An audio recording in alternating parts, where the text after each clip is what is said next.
Bonjour tout le monde, j'espère que vous allez bien.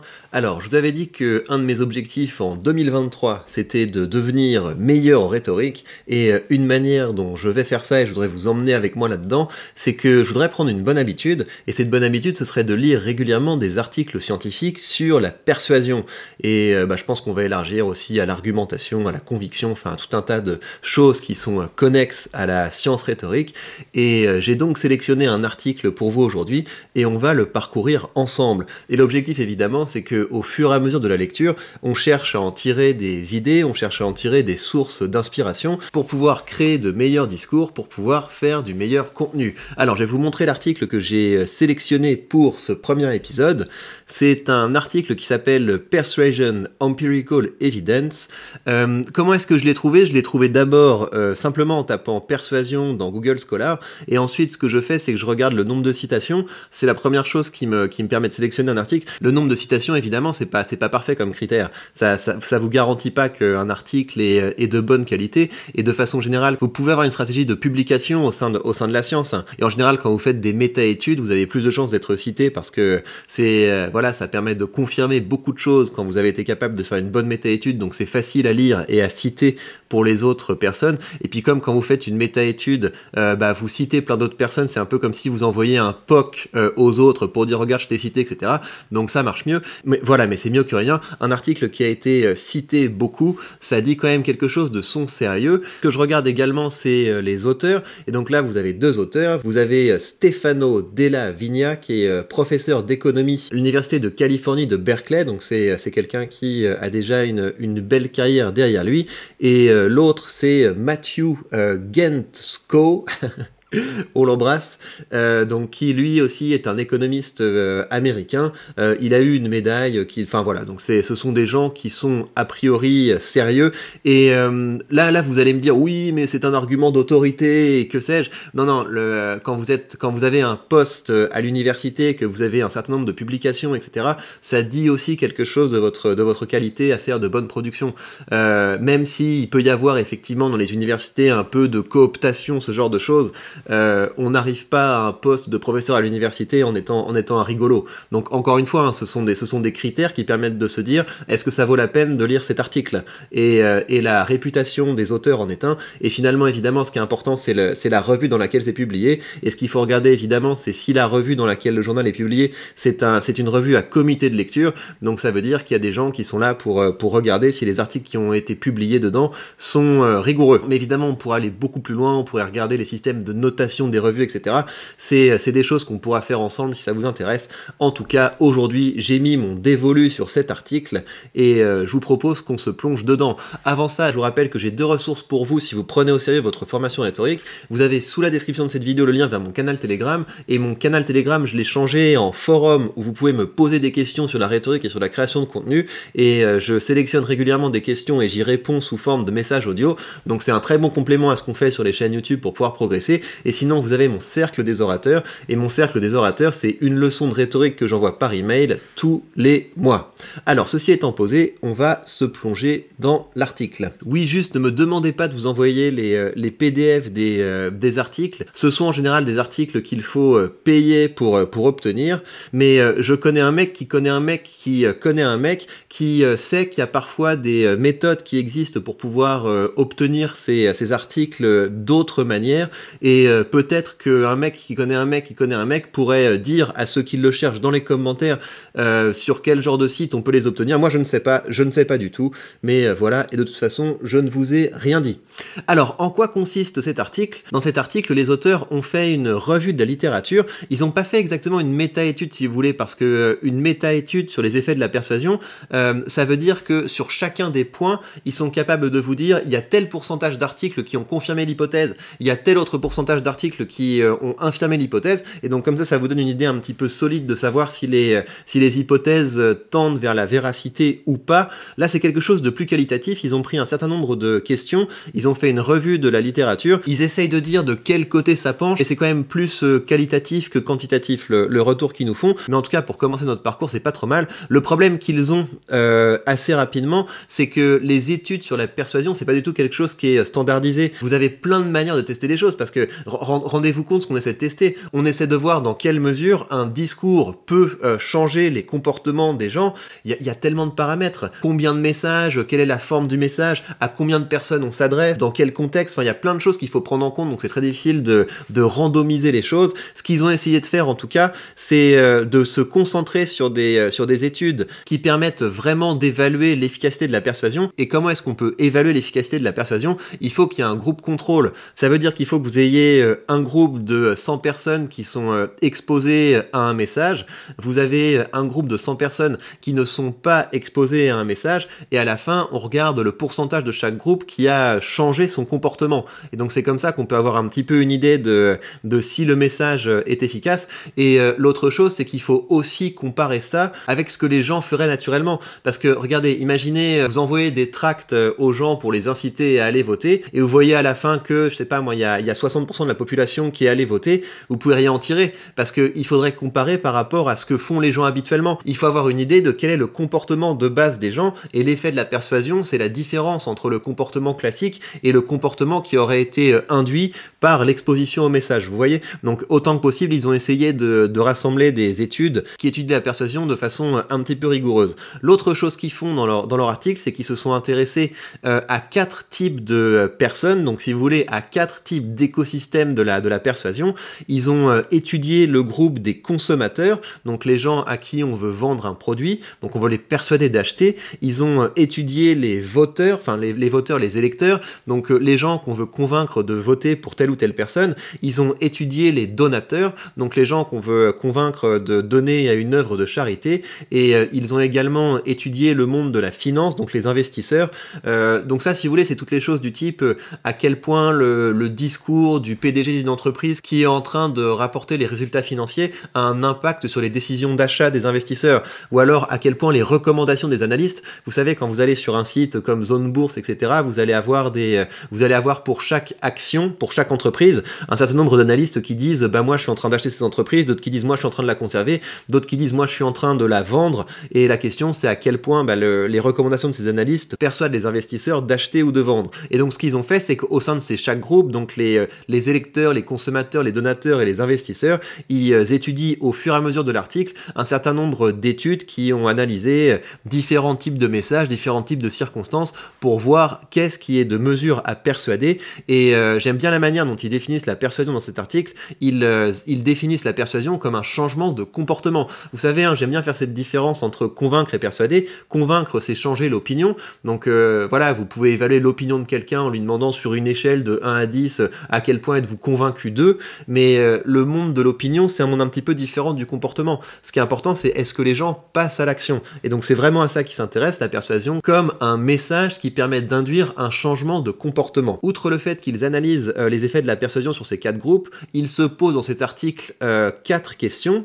Dans quelle mesure la persuasion a un effet sur les groupes en question? Deuxièmement, quel modèle décrit mieux la réponse à la persuasion? Donc quel modèle, ça veut dire qu'ils analysent 2 manières dont on peut se représenter ce qu'est la persuasion. Le premier modèle, c'est une persuasion basée sur les croyances. Donc la persuasion, qu'est-ce que c'est? Vous recevez un message, ce message modifie, si vous voulez, l'équilibre de vos croyances, et la modification de l'équilibre de vos croyances, ça vous pousse à agir d'une façon différente. Et sinon, on a un autre modèle de persuasion où on va considérer que finalement, c'est pas tellement le message qui va avoir un impact sur les comportements, c'est des choses qui sont un petit peu extérieures. Par exemple, je sais pas moi, la musique dans un magasin va avoir un impact sur le fait que les gens vont acheter. Le fait qu'on mette une jolie fille à côté d'une voiture va avoir un impact sur le fait que les gens vont avoir envie d'acheter. Donc si vous voulez, c'est un système où on considère que ce qui persuade, c'est pas tellement des choses rationnelles qui se passent au niveau des croyances, c'est quelque chose qui se passe à un niveau, disons, plus instinctif, plus guttural.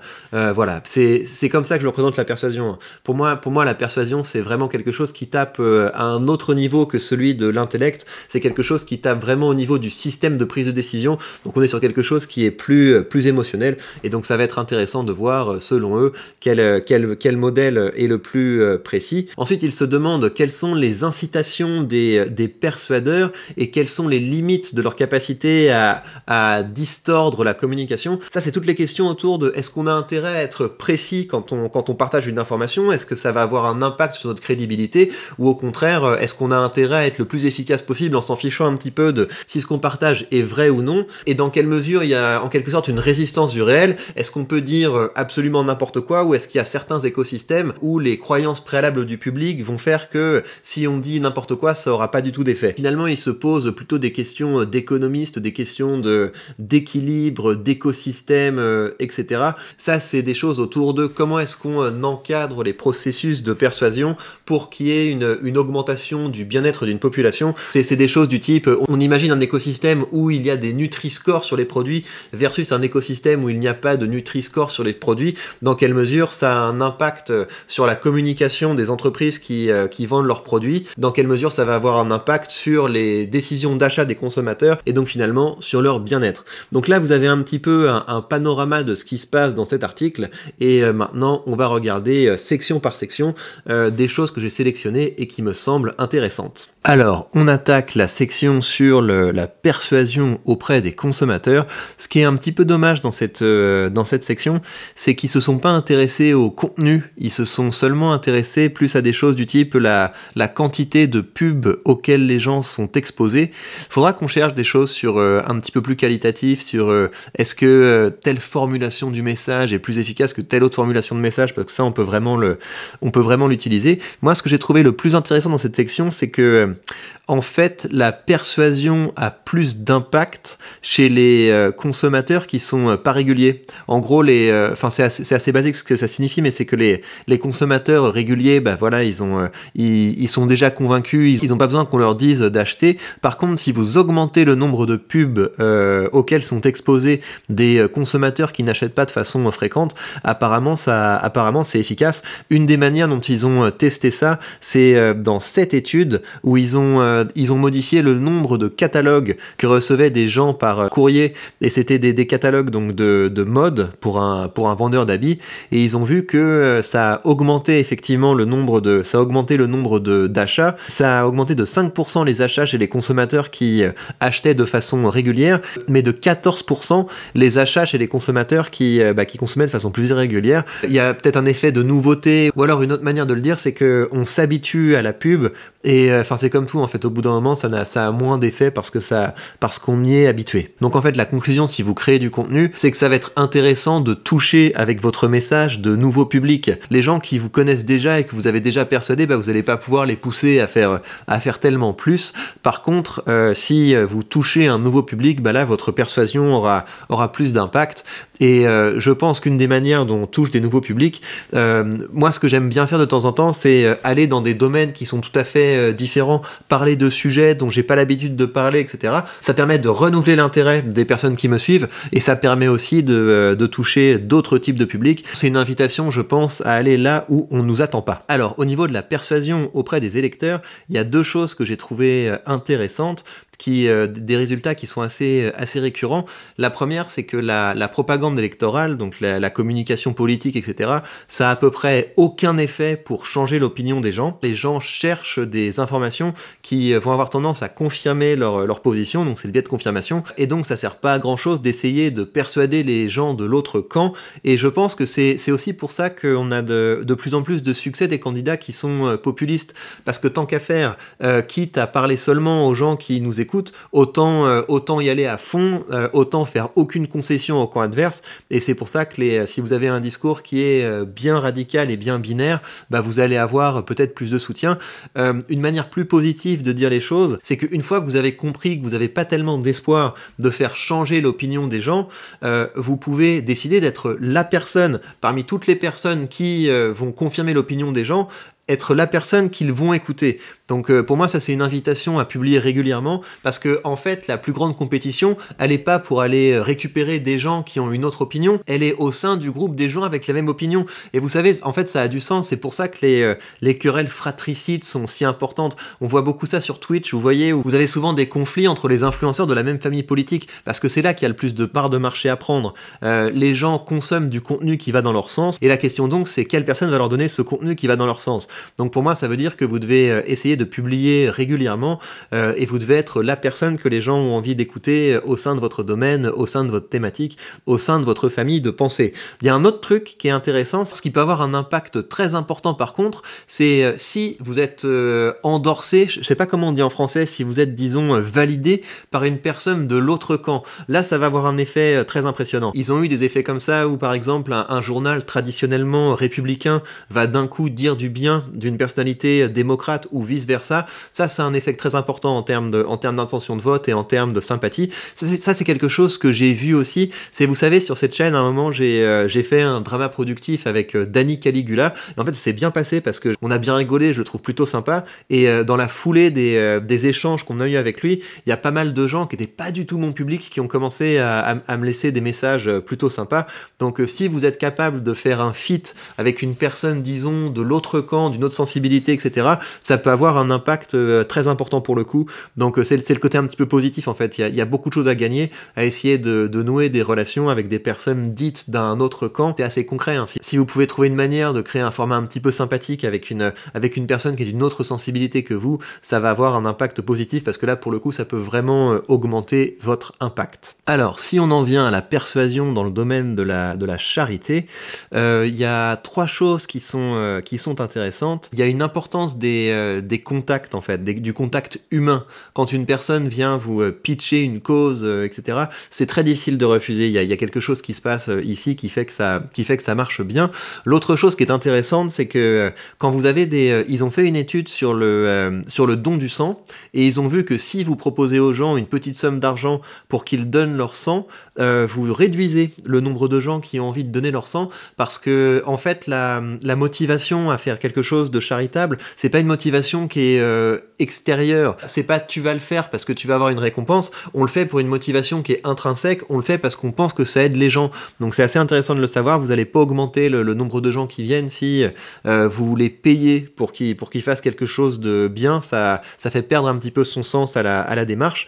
Par contre, il faut bien distinguer le fait de donner de l'argent du fait de faire un petit cadeau. Si vous faites un petit cadeau, les gens peuvent avoir tendance à vouloir donner de l'argent pour une cause. La manière dont ils ont testé ça, c'est ils ont envoyé une lettre pour faire un don pour le Bangladesh, si je me trompe pas, et associé à la demande de don, il y avait une carte postale qui avait été réalisée par des étudiants, et le fait qu'il y ait ce petit cadeau, ça a poussé les gens à donner plus. Donc bien faire la différence entre activer la réciprocité en faisant un petit cadeau, ça marche.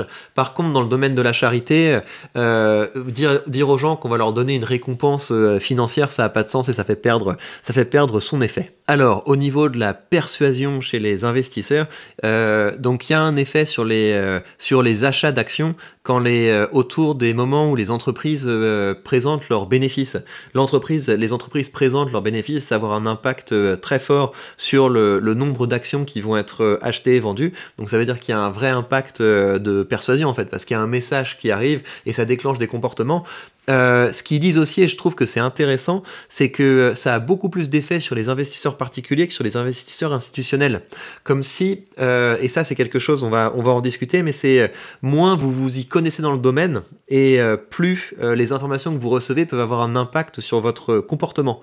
Et il y a également autre chose, c'est plus vous avez un enjeu à prendre une décision et plus vous allez faire attention à la décision que vous allez prendre. Si vous voulez un investisseur particulier qui investit quelques centaines d'euros à chaque trade, ça n'a rien à voir avec une institution qui fait des transactions à coût de centaines de millions ou à coût de milliards. Là, pour le coup, vous allez votre processus de décision va être beaucoup moins modifié par des petits remous au niveau de l'information. Et donc ça, si vous voulez, ça confirme la pertinence du modèle qu'ils appellent le modèle basé sur les croyances. Et donc le modèle basé sur les croyances, encore une fois, c'est cette idée que la persuasion, c'est quelque chose qui introduit de nouvelles informations dans votre machine à balancer les idées, et cette machine à balancer les idées va ensuite avoir un impact sur les décisions que vous allez prendre. Pourquoi est-ce que ça tend à confirmer ça? Parce que si votre balance a idée est vide, si vous êtes un petit peu une page blanche, bah, toutes les idées qui vont rentrer vont faire bouger beaucoup la balance. Alors que si votre balance à idées est déjà remplie de beaucoup de croyances et de beaucoup d'informations, eh bien ça va pas avoir beaucoup d'effet. Et encore une fois, ça, si on se place du point de vue de ceux qui cherchent à persuader, ça veut dire que vous avez intérêt à toujours ouvrir de nouveaux marchés. Ça veut dire que vous avez intérêt à régulièrement vous adresser à un nouveau public. C'est sur un nouveau public qui vous connaissent peut-être moins et qui connaissent moins la thématique que vous allez avoir le plus d'impact. Il y a pas mal de gens qui vendent des produits sur Internet, qui vont dépenser beaucoup d'argent pour les pubs YouTube, pour les pubs Google, pour les pubs Facebook, etc. Parce que c'est comme ça qu'on peut rapidement toucher un nouveau public qui nous connaît pas, et sur un nouveau public qui nous connaît pas, l'impact d'un discours va être plus important que chez ceux qui nous connaissent déjà. Ceci dit, ce que je trouve assez rigolo, et ça donne plutôt du poids au fait que la persuasion, c'est pas quelque chose qui se situe seulement au niveau des informations, c'est quelque chose qui se situe à un autre niveau. Il y a des gens qui ont testé le nombre de gens qui répondaient à des propositions pour des crédits.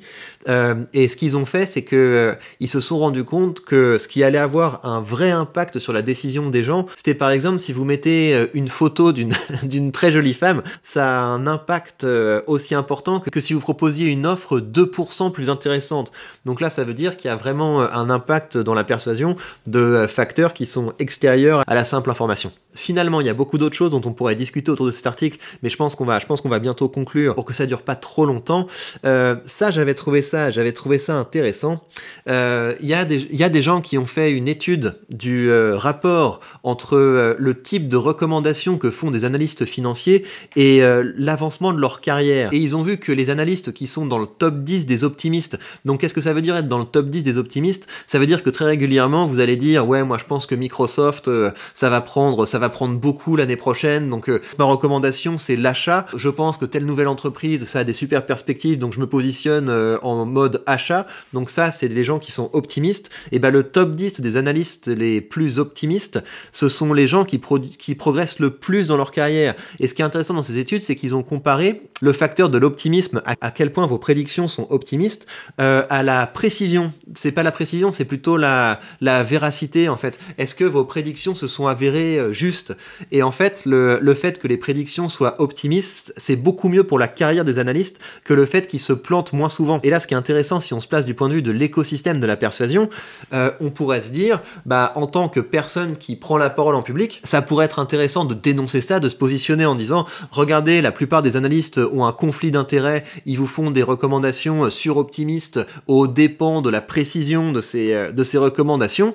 Mais en fait, c'est même pas sûr qu'en faisant ça, vous soyez plus persuasif, parce que ce qui est probable aussi, c'est que le public qui investit son argent est en demande de prévisions optimistes. C'est là qu'il faut raisonner en termes d'écosystème de la persuasion, c'est que vous ne savez pas si la validité de votre discours, si la véracité de votre discours, c'est quelque chose qui va avoir un coût bénéfique ou négatif. La question vraiment, c'est qu'est-ce que le public a envie d'entendre? Alors après, évidemment, vous pouvez jouer à ça parce qu'il y a des enjeux de stratégie à court terme et à long terme. Effectivement, à court terme, bah, c'est plus efficace de dire ce que les gens ont envie d'entendre, mais sur le long terme, je pense qu'il n'y a rien qui vaut la crédibilité que vous aurez été capable de bâtir. Mais voilà, ce sont tout un tas de questions dont on pourra reparler, études à l'appui. Et bien voilà, c'était le bref compte-rendu que je pouvais vous faire de cet article Persuasion empiricale évidence. Dites-moi si vous aimez ce genre de format, n'hésitez pas à le partager, n'hésitez pas à le liker, n'hésitez pas à le commenter, et si ça vous plaît, bah, je ferai ça de façon régulière, parce que moi de mon côté, je vais lire beaucoup d'articles scientifiques cette année,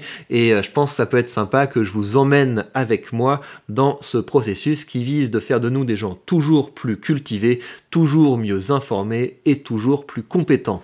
Prenez bien soin de vous et à très vite pour de prochains contenus.